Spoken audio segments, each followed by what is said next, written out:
Саламатсыздар балдар. Биздин кезектеги сабагыбыздын темасы моносахаридтердин касиеттери. Бүгүнкү сабакта балдар биз силер менен моносахарид глюкозанын физикалык касиеттери, химиялык касиеттери жөнүндө окуп үйрөнөбүз. Глюкозанын химиялык касиеттерине глюкозанын спирттик группасы менен жүрүүчү реакция, глюкозанын алдегидтик тобу менен жүрүүчү реакцияны, ошондой эле глюкозанын кычкылдануу реакциясын, глюкозанын калыбына келүү реакциясын жана дагы глюкозанын ар түрдүү ферменттердин таасиринде ачытуу реакцияларын карап көрөбүз. Балдар келгиле, биз силер менен жаңы теманы баштагандан мурда өткөнкү сабакта өтүлгөндөргө эске салалы. Өткөндө биз силер менен углеводдорго жалпы мүнөздөмө деген теманы өткөнбүз. Анын ичинен моносахаридтерди өттүк жана углеводдордун классификациясын өттүк. Өткөн теманы эске салуу жана аны кайталоо максатында мен силерге азыр 2 тапшырма беремин. 2 тапшырманы азыр силер менен чогуу аткарабыз. Биринчи тапшырма. Төмөндөгү берилген углеводороддордун тизмеси.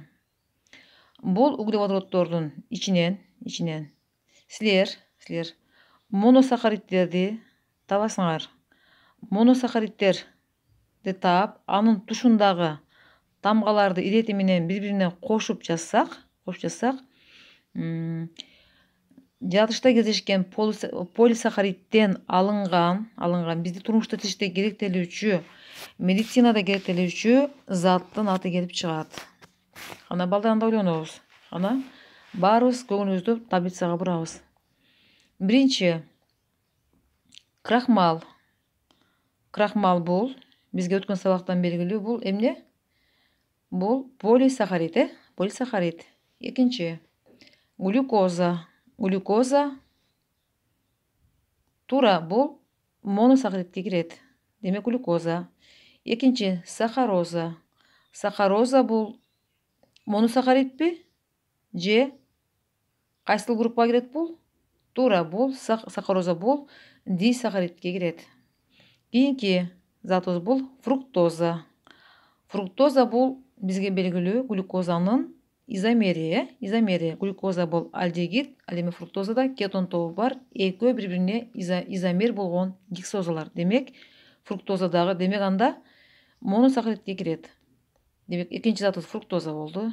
Үчүнчү кийинки рибоза. Рибоза бул дагы пентоза, бул дагы моносахаридке кирет. Туура айттыңар. Кийинки мальтоза. Мальтоза эмнеге кирчү эле? Мальтоза бул дисахаридке кирет. Туура. Андан кийинки целлюлоза.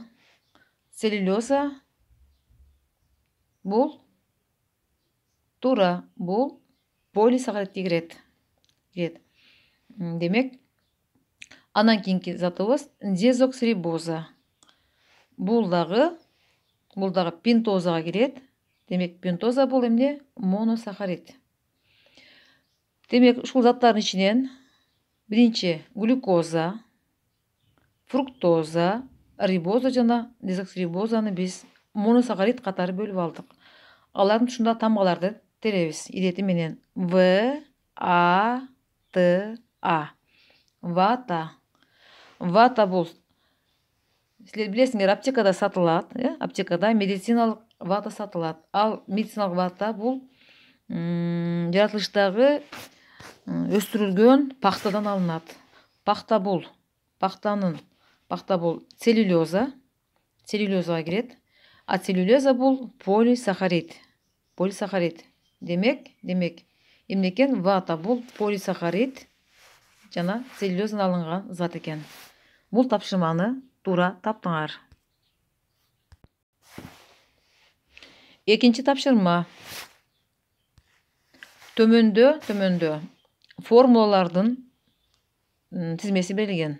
Булардын баары углеводдор. Бул берилген формулалар ичинен силер моносахаридтердин формуласын табасыңар дагы алардын тушундагы тамгаларды ирети менен бирине кошобуз. Кошконубузда химиялык элементтин аты келип чыгат. Кандай эмесе балдар? Ана биринчи карап чыгабыз формулаларды. Андан кийин ойлонобуз, андан кийин табабыз кана. Биринчи S6H12O6 глюкоза. Глюкоза бул моносахарид, туура. Экинчи C12H22O11 сахароза. Сахароза бул дисахарид, туура. Кийинки затыбыз бул C6H12O6 фруктоза. Бул глюкозанын изомери. Демек бул дагы эмне болот экен? Бул дагы моносахаридке кирет. Туура айтасыңар. Андан кийинки затыбыз C5H10O5. C5 демек бул пентоза. Пентоза аты рибоза. Бул дагы моносахарид, туура. Кийинки затыбыз C12H22O11. Бул мальтоза. Мальтоза дагы сахароза сыяктуу эле дисахаридтерге кирет. Кийинки затыбыз C6H10O5 N жолу. N бул чексиз дегенди билдирет. Бул полимер, полисахарид, крахмал, крахмалдын формуласы. Андан кийинки затыбыз C5H10O4. Бул дагы пентоза экен. Дезоксирибоза. Демек бул дагы моносахаридке кирет. Эми карап көрөлү. Биз тандаган заттар глюкоза, фруктоза, рибоза жана дезоксирибоза болду. Булардын тушундагы тамгаларды кошуп көрөбүз. B, R, O, M. Демек, кайсыл элементтин аты чыкты? Бром. Бром деген элементтин аты чыкты. Бром бул Менделеевдин безгек системасында 7-чи топто жайгашкан, галогендердин катарына кирген химиялык элемент. Мына балдар, биз силер менен өткөн сабакта өтүлгөндөрдү бир сыйра кайталап өттүк. Углеводдордун классификациясын эсибизге салдык. Анда эмесе бүгүн силер менен бүгүнкү теманы баштайлы. Глюкозанын физикалык касиети. Силерге белгилүү, ар кандай заттын физикалык касиети ал заттын эмнеси болот, сырткы көрүнүшү болот, анын көрүнүшү, агрегаттык абалы, жыты, дамы ошол заттын физикалык касиетин мүнөздөйт. Глюкозанын физикалык касиети кандай болот? Глюкоза сууда жакшы эри турган, ак түстөгү кристалдык зат. Даамы таттуу. Анын даамы таттуу экендигин биз жүзүмдөн билебиз. Себеби глюкоза бул жүзүм канты деген ат менен белгилүү. Жүзүмдүн курамында көп кездешкендиктен биз жүзүмдү жегенде билебиз, ал таттуу. Демек глюкозанын даамы экен, таттуу экен. Түсү ак. Ак дегенде биз мына кант, биз күнүмдүк турмушта тамак катары пайдаланган канттан анын глюкозанын касиетин аныктасак болот. Ак түстө, даамы таттуу, жыты жок, сууда жакшы эрийт. Демек глюкозанын физикалык касиетин биз айтып өттүк.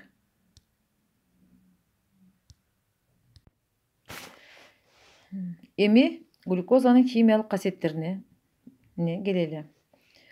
Глюкозанын химиялык касиеттери глюкозанын молекуласынын курамындагы алдегид жана спирттик топтору мүнөздөйт. Силерге белгилүү, глюкозанын молекуласында 1 алдегид тобу жана 5 спирттик тобу кездешет. Демек, глюкозанын химиялык касиетин алдегид тобу жана спирт тобу мүнөздөйт экен.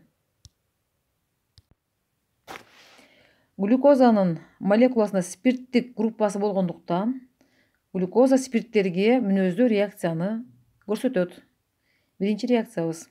Эгерде биз глюкозага жездин эквиваленттүү гидроксидин чөкмөсүн кошсок, аны ысытабыз.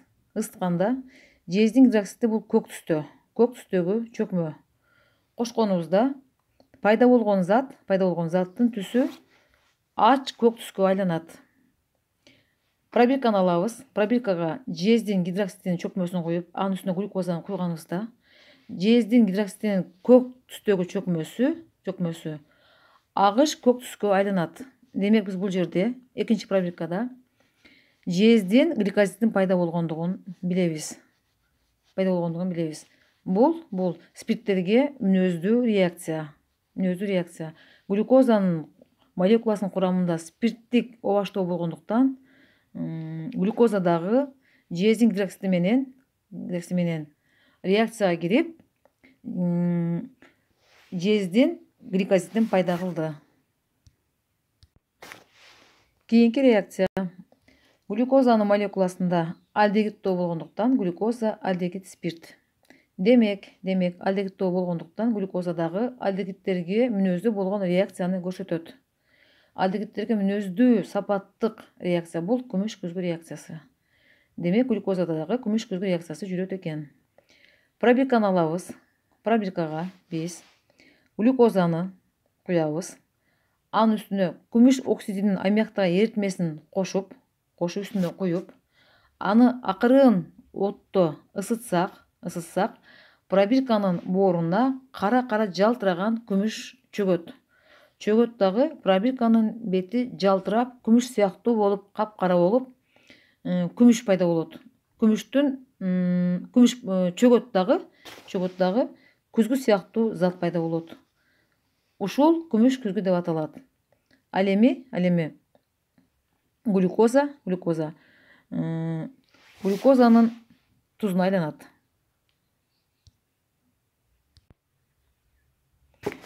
Демек, бул жыйынтык чыгарсак реакцияда глюкоза алдегид спирт болгондуктан алдегидтерге тиешелүү реакцияны көрсөтүү дагы күмүш күзгү реакциясы жүрдү. Мында күмүш пробирканын бооруна жалтырап күзгү сыяктуу чөктү жана глюкон кислотасынын аммоний тузу пайда болду.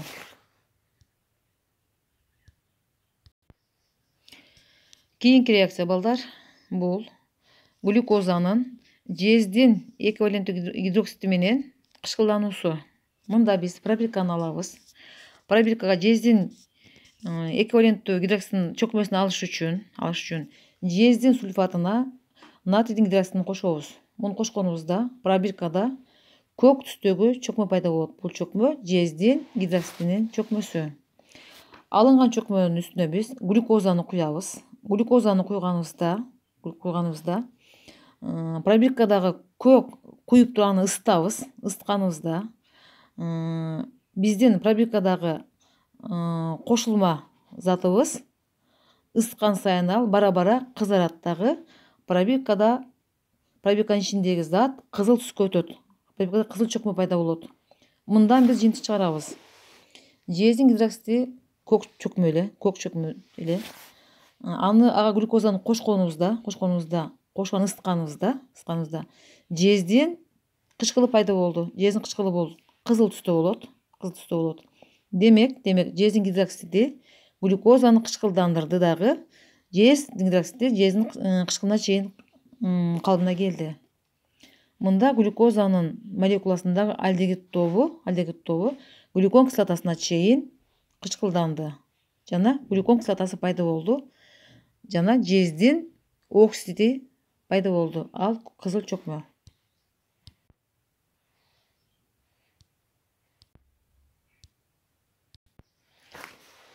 Кийинки реакция балдар бул глюкозанын алты атомдуу спиртти пайда кылып калыбына келүү реакциясы. Мында глюкоза алты атомдуу спирт сорбитти пайда кылуу менен калыбына келет.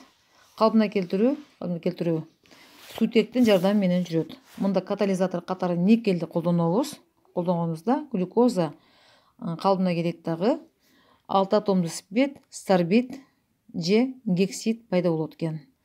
Мында калыбына келүү дагы глюкозанын молекуласындагы алдегид тобунда жүрөт. Алдегид тобу өзүнө сутекти кошуп алып калыбына келип, спирт тобуна айланат. Жана алты атомдуу спирт, гексид же сорбит пайда болот. Сорбит бул канттын ордуна пайдалануучу зат. Сорбитти кант оорусу менен ооруган адамдар канттын ордуна байланышат. Сорбит дагы глюкоза сыяктуу эле ак түстөгү кристалдык зат. Глюкозанын кийинки касиети бул глюкозанын ар түрдүү ферменттердин таасири астында ачыганга дуушар болушу. Глюкоза 3 түрдүү ачыйт экен. Биринчиси спирттик ачуу, экинчи май кычкыл ачуу, үчүнчү сүт кычкыл ачуу. Спирттик ачытуу бул ачыткыч бактериялардын жардамында жүрөт. Мында ачытуунун натыйжасында этил спирти жана көмүр кычкыл газы пайда болот. Ал эми сүт кычкыл ачытууда мында дагы сүт кычкыл ачытуучу бактериялардын жардамында пайда болот. Мында сүт кислотасы жана энергия бөлүнүп чыгат экен. Көмүр кычкыл газы жана энергия бөлүнүп чыгат экен. Мында сүт кычкыл ачытууда глюкоза сүт кислотасына айланат. Сүт кычкыл ачытуунун жана спирттик ачытуунун натыйжасында бизге ар түрдүү азык заттарды өндүрүп алсак болот экен. Мисалы спирттик ачытуунун жардамы менен биз мисалы мына жерде көрүнүп турган квас бул ичимдик. Бул спирттик ачытуунун натыйжасында алынган зат болот экен, азык зат болот экен. Ошондой эле ар түрдүү алкоголдук ичимдиктерди глюкозаны спирттик ачытуунун жардамы менен алат экенбиз. Ал эми сүт кычкыл ачытуунун жардамы менен биз сүт азыктарын жана дагы быштактарды ушул сүт кычкыл ачытуунун жардамында сүт чыгаруучу өнөр жайларда өндүрүп алсак болот экен.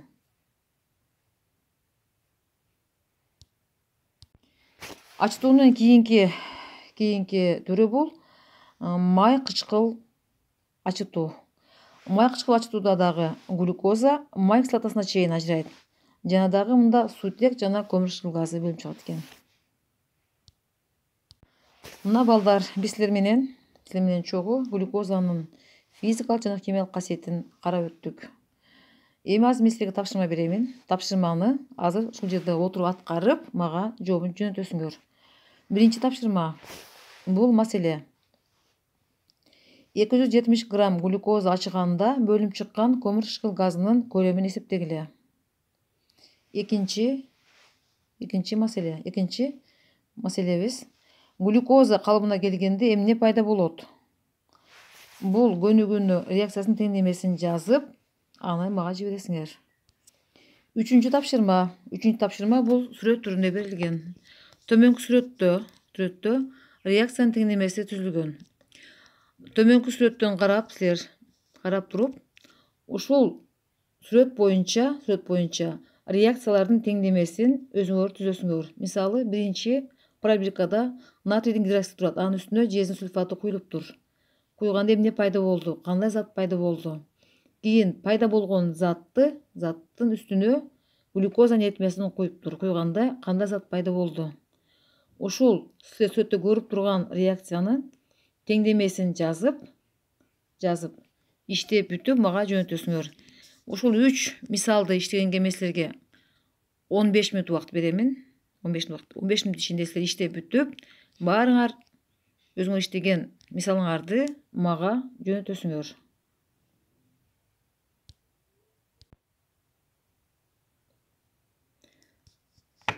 Балдар, сабактын калганын эми WhatsApp аркылуу улантабыз. Силер иштеген мисалдарды, тапшырманы иштеп, ар бириңер менен өзүмдүн өздүк личный номериме жөнөткүлө. Ошол жерде мен силерге текшерип, анан мен силер менен кайра байланыш түзөмүн. Анда эмесе 15 мүнөттөн кийин ар бириңер иштегениңерди мага жөнөтөсүңөр. Сабактын калган бөлүгүн биз силер менен WhatsApp аркылуу байланышабыз, группадан байланышабыз.